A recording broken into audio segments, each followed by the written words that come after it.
В'єтнам – країна контрастів, тут шум і тиша існують поруч, сучасність постійно стикається з історією, а кожне місто залишає зовсім інші відчуття. У цій подорожі я побачу одразу кілька різних В'єтнамів – від Ханою до Хояну.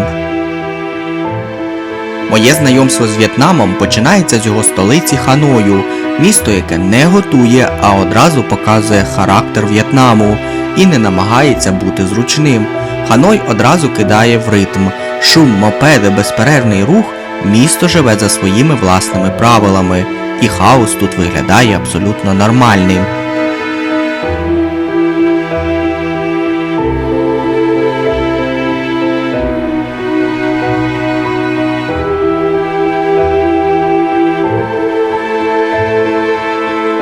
В'єтнам – комуністична країна, і в Ханої це особливо відчувається.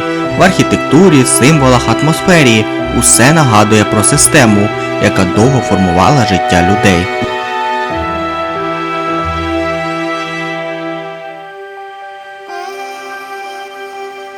У старому місті це помітно найсильніше. Вузькі вулиці, мінімальний простір, торговці, запахи їжі і життя, яке відбувається просто на тротуарі. Тут не про комфорт, тут про виживання і адаптацію. У цьому з'являється відчуття знайомості, не в архітектурі і не в деталях, а в самому підході до життя, коли простір використовують максимально, коли звикли покладатись один на одного і жити поруч, не тому що зручно, а тому що так склалася історія.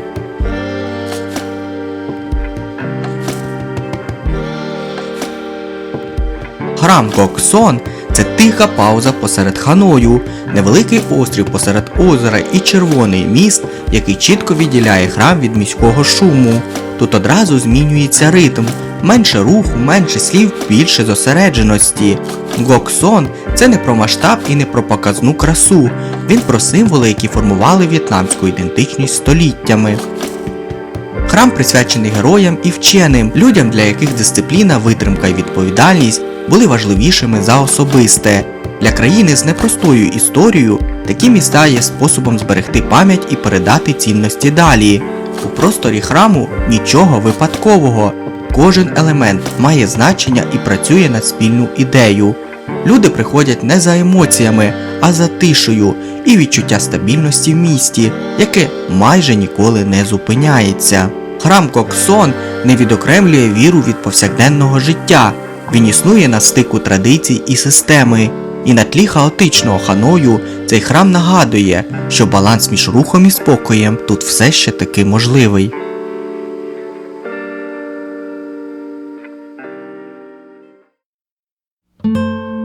Старий квартал Ханоя – район, де простір закінчується дуже швидко. Будинки вузькі, вулиці ще вужчі. Життя просто не поміщається всередині. Тут майже немає окремих кухонь, ринків або закритих залів. Кожен метр використовується до межі. Те, що не поміщається вдома, стає частиною тротуару. Простору мало, щільна забудова, вузькі проходи, і кожен метр використовується максимально. Їжа – головний маркер цього району. Свіже м'ясо, риба, овочі – все продається просто неба. Серед звичних продуктів іноді трапляється те, що для багатьох виглядає неприйнятним. От, наприклад, собаче м'ясо – не як екзотика і не як провокація, а як частина старої традиції, яка поступово зникає, але ще існує. Це не про смак і не про туристів, це про різні культури, різну історію і різне розуміння норми. Тут можна побачити те, що в багатьох країнах давно сховане за стінами, у тому числі й те, що для когось є культурною нормою, а для когось шоком. У цьому просторі майже немає приватності, дім, робота і кухня зливаються в одне, вулиця стає продовженням житла, а життя відкритим для всіх.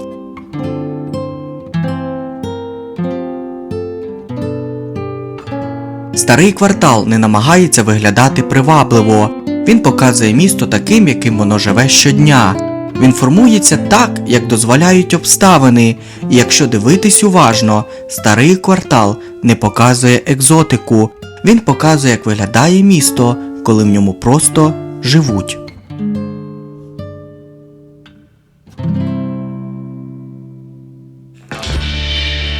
Train Street – одна з тих вулиць, які складно пояснити. Тут живуть люди, сушать білизну, п'ють каву і чекають, поки проїде поїзд. Залізнична колія проходить між житловими будинками, місцями на відстані витягнутої руки. І головне питання – навіщо це взагалі існує і чому приваблює таку кількість туристів. Взагалі це не туристичний об'єкт і не атракціон, придуманий спеціально. Це результат того, як місто росло швидко, ніж його могли спланувати. Залізниця була першою, будинки з'явилися потім, а далі просто не було вибору. Це не про красу і не про комфорт, це про відчуття межі, коли поїзд проходить настільки близько, що за декілька секунд ніби перестаєш дихати. Туристів тягне не сама колія, а момент очікування. Кілька хвилин напруги, яких немає в безпечних відполірованих місцях. Тут немає декорацій. Коли приближається поїзд, усе зупиняється. Столи прибирають, людей просять відійти, двері зачиняються. Кілька секунд шуму, метал і вітер, а потім та сама вулиця, ніби нічого й не сталося. Усе справжнє. І ризик теж. Train Street виглядає як заборонена зона, у яку дозволили зайти. Вона виглядає небезпечною, і вона справді небезпечна. Саме тому влада періодично намагається її закрити. Але вона знову відкривається, бо для когось це дім, для когось робота, а для когось єдиний спосіб – заробити. Це не про адреналін і не про красиві кадри, це про компроміс між безпекою і реальністю, між правилами і життям, яке вже склалося. Ця вулиця не пояснює себе, вона просто показує, як виглядає місто, коли іншого варіанту вже не існує.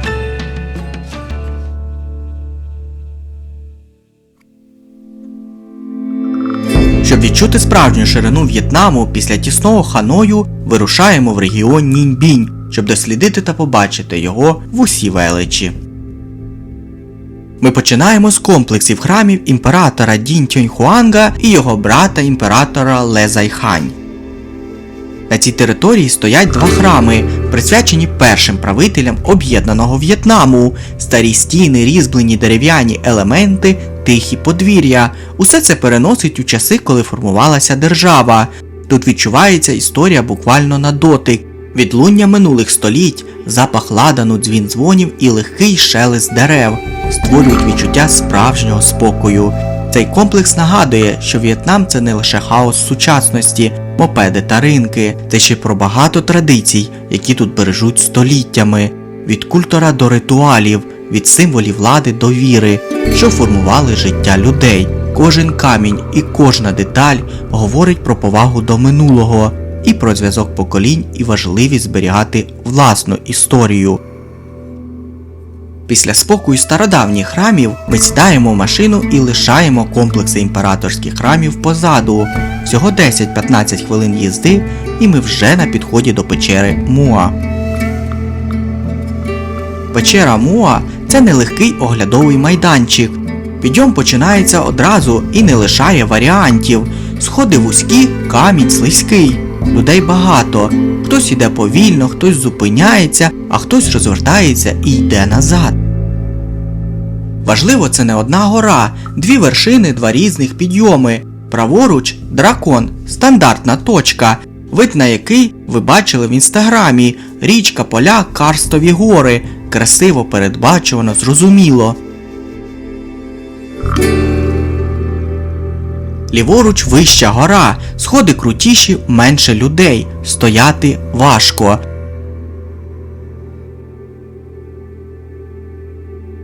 Вид масштабний, глибокий, пагорби йдуть один за одним, а річка – жива лінія серед рисових полів. Сходи і підйоми перевіряють фізичну витривалість. Дві вершини дають різні перспективи, одна для стандартного виду, інша для масштабу і простору. Цей ландшафт зберігався століттями, люди йдуть сюди попри втому, спеку і натовп. Вид тут не бонус, а винагорода, кожен крок має значення. Печера Муа показує просту річ, щоб зрозуміти місця і побачити В'єтнам зверху, треба пройти через нього. Тут простір, масштаб і справжній В'єтнам, який не поміщається в кадрі.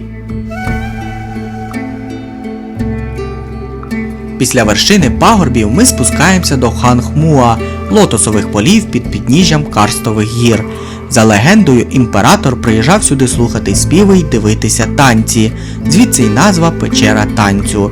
Сезон ще ранній, квітів небагато, але навіть так вони створюють спокій і легкість. Широке листя й зелень відокремлюють простір від пагорбів. Тут не хочеться говорити, хочеться просто дивитись і запам'ятовувати. Ці поля – перший ковток спокою після підйому на гори. Навіть небагато квітучих лотосів показують масштаб і красу В'єтнаму. Регіон Ніньбінь відкривається інакше через спокій, простір і природній ритм під пагорбами. Попереду нас чекає ще одне місце, яке точно вразить – Чанг'ан. Місце, яке стало фоном для світового кіно. Саме тут знімали «Кінг-Конг. Острів Черепа». І саме зараз ми вирушаємо туди, щоб побачити його на власні очі.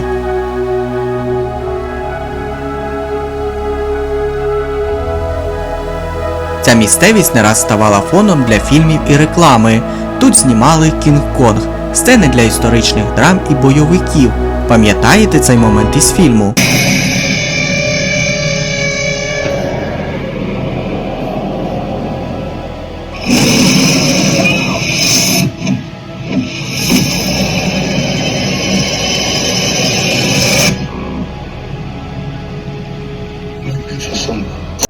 Малі човники вже чекають на березі. Ми сідаємо в човен і одразу стає зрозуміло – це буде щось вау. 3-4 пасажири і човняр. Човняр тихо ковзає човном між величезними скелями та скельними тунелями, де світло пробирається лише крізь щілини. Скелі й печери створюють власну драматургію. Глибокі тіні, вузькі проходи, вода, що блищить під сонцем. Кожен поворот відкриває нову перспективу. Ніби оператор сам веде тебе у кадр. Тут не потрібні спецефекти, все справжнє. Кожна печера, кожна тінь, кожна хвиля води – частина кіно, яке створює сама природа. І коли виходиш з останнього тунелю, відчуваєш, що провів кілька годин у світі, який існує поза часом і людьми. По воді серед скель ми підплили до Тхуйдінь, павільйону на воді, який виглядає ніби виріс прямо з озера серед карстових гір. Тут під формою, що нагадує Фенікса, зливається природа і традиційна культура, а тиша навколо робить цей момент особливим. Скелі навколо величезні, човен крихітний, і ти відчуваєш масштаб природи. Рослини ростуть прямо зі скель, вода відлунює небо і пагорби, тіні рухаються разом із сонцем, кожен поворот – несподіванка. Чанг'ан – це місто, де простір, світло і тиша створюють власне кіно, а кожен момент залишає слід у пам'яті. Тут відчуваєш масштаб, крихітний човен серед величезних скель, звук весла, який відлунює в печерах.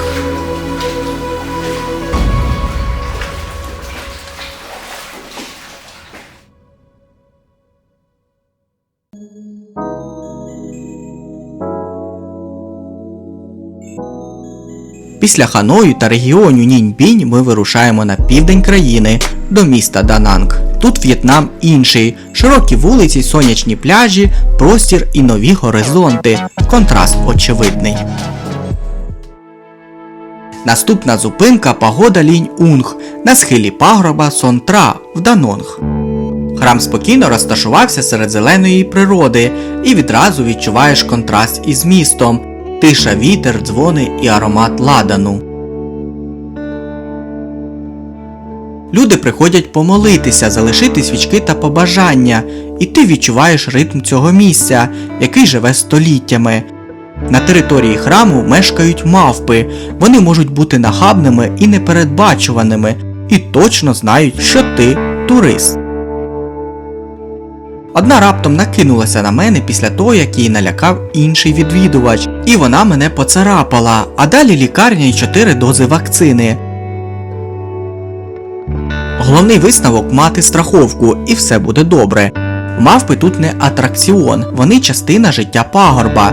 Храм по собі зачаровує. Старі статуї Будди, різьблені дерев'яні деталі, тиша і спокій. Тут можна просто стояти, дивитися і відчувати, як повільно сповільнюється час. Порада: тримайте речі при собі, не дражніть мавп і дотримуйтеся правил храму. І обов'язково перевірте наявність страховки. Як показує досвід, вона може знадобитись. Після тиші храму ми спускаємося з пагорбів назад до міста. Попереду міські вогні, річка Хан і легендарний міст дракона. Міст дракона – один з найвідоміших символів Дананга. Міст у формі дракона перетинає річку Хан і з'єднує центр міста з узбережжям. Вдень міст виглядає максимально звично. Потік байків, машин, шум міста. Якщо не знати, що це міст дракона, можна легко пройти повз і не звернути увагу. Міст дракона не намагається здивувати, він просто є частиною міста. Увечері все змінюється, світло, відбиття у воді, очікування. Раз на тиждень дракон оживає, шов з вогнем та водою збирає людей з усього міста.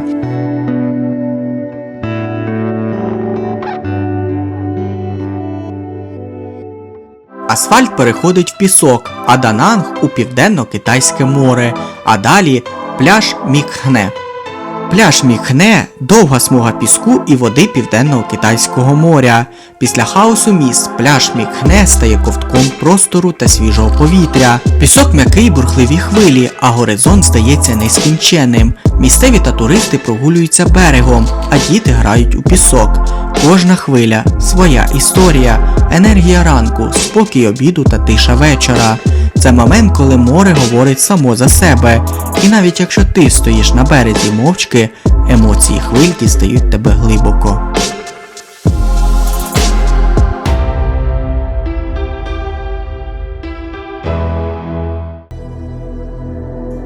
Щоб завершити цю історію на магічній ноті, ми вирушаємо в місто, де час здається взагалі іншим. Ліхтарі запалюють вулички, а річка відбиває історію сотень років. Хоян чекає на нас далі. Старе місто Хоян виглядає так, ніби його спеціально зберегли для вечірніх прогулянок. Низькі будинки, вузькі вулиці і відчуття, що тут ніхто нікуди не поспішає. Ми підходимо до Чао-Кау, легендарного японського мосту в самому серці Хоян. Вузький кам'янистий з дахом і різьбленими деталями. Він виглядає немов портал між минулим і сьогоденням. Тут люди проходять повільно, спостерігають за водою під мостом, фотографуються, а час ніби сповільнюється.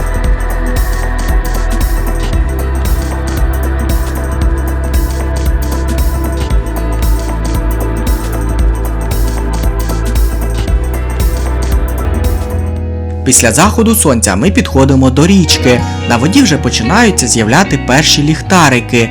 Люди пишуть на них побажання, думки та мрії і спускають у воду. Маленькі човники супроводжують їх, весла тихо відлунюють у воді. Це традиція, яка живе століттями. Світло ліхтарика символізує удачу, мир і шанування предків. Коли річка сяє сотнями ліхтарів, розумієш, що це не просто красива картинка, це магія міста, яка продовжується кожного вечора. Кожен ліхтарик – маленька історія, кожна хвиля – рух часу, а кожна тиша – момент усвідомлення, де просте світло на воді перетворюється на пам'ять про сьогодні і на побажання для завтра. Це момент, коли розумієш, кожна подорож має свій фінальний кадр. Момент, коли можна зупинитись, вдихнути і відчути магію місця. Хоян вечірній. Плаваючі ліхтарі – фінальний кадр цієї історії, який залишається назавжди. До зустрічі десь далі.